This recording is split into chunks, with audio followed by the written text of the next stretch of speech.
মাননীয় বিরোধী দলীয় নেতা ওয়াকআউট করতে চেয়েছেন, পার্লামেন্টারি কালচারে সেটা আছে, রাইট আছে, তারা ওয়াকআউট করতে পারেন। ওই নোটিশটাও আমাদের নজরে আগে কিছুটা এসেছে এবং আমরা মনে করি যে মূল নোটিশকে চাপা দেওয়ার জন্য ওই নোটিশটা সামনে আনা হয়েছে। এই জন্য দুইটার প্রতিবাদেই আমরা এই সংসদ থেকে আপাতত মাননীয় বিরোধী দলের নেতা, ধন্যবাদ মাননীয়। নোটিশই তো উত্থাপন হয়নি, আপনি কি করে বুঝলেন কোনটা চাপা দেওয়ার জন্য এটা করা হচ্ছে?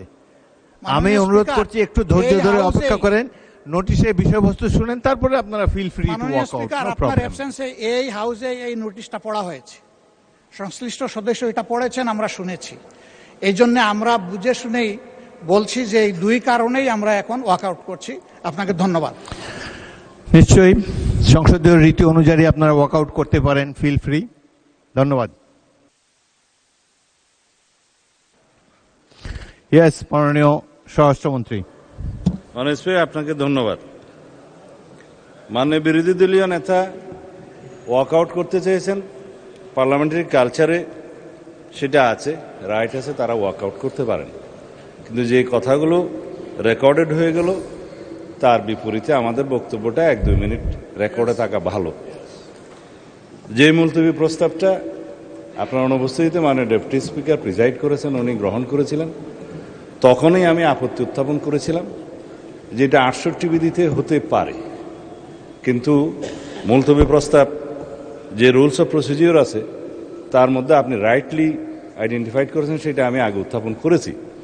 যে বিষয়টি আইন প্রণয়নের মাধ্যমে নিষ্পত্তি হতে পারে সেরকম কোনো বিষয় মুলতবি প্রস্তাবে আলোচনা করার বিধান নাই। এটা আপনাদের উদারতা, হাউজের অভিভাবক হিসাবে জাতীয় গুরুত্বপূর্ণ ইস্যু হিসাবে উত্থাপিত হয়েছে, আপনি আলোচনার জন্য রেখেছেন এবং সেটা 2 ঘন্টা আলোচনার জন্য সময় নির্ধারিত হয়েছে, উভয় পক্ষে আলাপ আলোচনা হয়েছে। কিন্তু এটা যেহেতু বিধি বহির্ভূত এবং আলাপ আলোচনা হয়ে যাওয়ার পরে পার্লামেন্টের প্র্যাকটিস হচ্ছে ইট ইজ টকড আউট, আলোচিত হয়েছে, সুতরাং আলোচনার পরে নিষ্পত্তি কি হবে সেজন্য ভোটাভুটি দেওয়ার কোনো বিধান নাই। শুধুমাত্র মুলতবি প্রস্তাব উত্থাপিত হবে কি না, উত্থাপিত হবে অথবা হবে না, তার উপরে ভোটাভুটির বিধান আছে। কিন্তু আপনি যদি তখন ভোটাভুটি বিধান দিতেন তাহলে পরে এই আলোচনার প্রস্তাব উত্থাপিতই হতো না।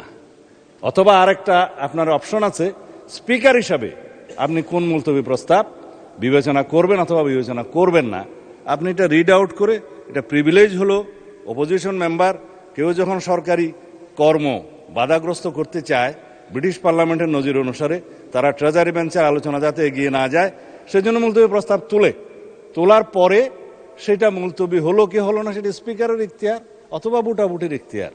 তখন মুলতবি প্রস্তাবটা আলোচনা না হলেও প্রিভিলেজটা হলো যে তাদের উত্থাপিত বিষয়টা আপনাকে পড়তে হয়, সেইটাই। আর আমরা কোনো মুলতবি প্রস্তাব এখানে রিড আউট করি নাই মাননীয় স্পিকার। উনি যেটা বলেছেন সেটা অসত্য বলেছেন। যেটা মুলতবি প্রস্তাব আমিও শুনেছি আজকে একজন বেসরকারি সদস্য উত্থাপন করতে পারেন, সেটা আপনাকে বিবেচনা করতে হবে, যেহেতু একই বিষয়ে আপনি বিরোধী দলের মাননীয় নেতার একই রকম মুলতবি প্রস্তাব আপনি গ্রহণ করেছেন। এটা প্রেসিডেন্ট হিসেবে as a matter of right বেসরকারি সদস্য সেটা ক্লেম করতে পারে।